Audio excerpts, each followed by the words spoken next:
আমি এই যে কাশিমপুর কারাগারের পেছনে ছিলাম, এখন ওখানে পলক মিয়া আছে, জোনাদ আহমেদ পলক,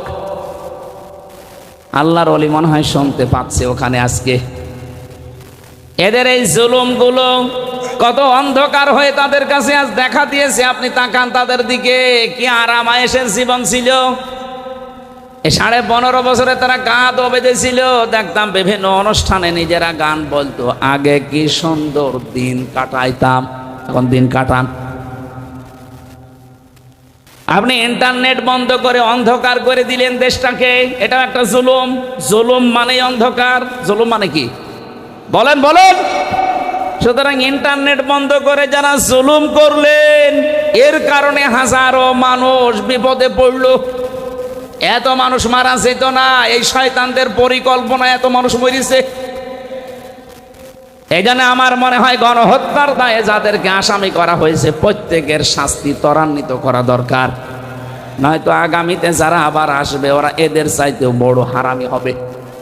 এই জন্য যারা এখন দায়িত্বে আছে তাদের উচিত বিচারের জন্য যাদেরকে মামলা দেওয়া হয়েছে ইমিডিয়েটলি আন্তর্জাতিক অপরাধ ট্রাইব্যুনাল যেহেতু সাজানো আছে, খুব তাড়াতাড়ি গণহত্যার সাথে যারা জড়িত শাস্তি দিয়ে দেন। এক কথা বলছেন, এখন অপরাধের শাস্তি না হলে পৃথিবীর অপরাধ কমানো সম্ভব না। আল্লাহ ঔষধগুলো এই কারণেই দিয়েছেন, অনুনাজ্জিলু মিনাল কুরআনি মা হুয়া শিফাউ ওয়া রাহমাতুল লিল মুমিনিন।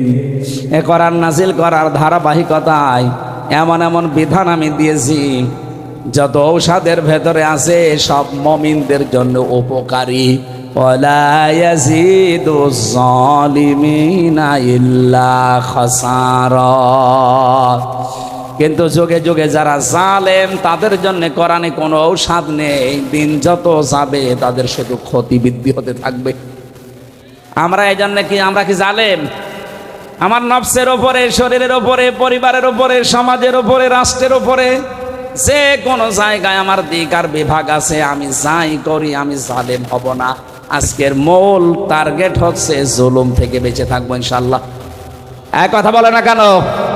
আল্লাহ আমি সহ যারাই আসলাম, তুমি জুলুম থেকে অন্তত আমাদেরকে আজকে থেকেই বাঁচিয়ে দাও। আর জেনার এই বিশাল গণা থেকে বাঁচার জন্য এই ফিতনা ফাসাদের জামানায়, এই অশ্লীলতার জামানায় যে ঔষধ দুইটা বললাম, লজ্জাস্থানের হেফাজত যেভাবেই হোক কষ্ট হলেও করা লাগবে। আর চোখটা নিম্নগামী করবেন, মাত্র 15 থেকে 20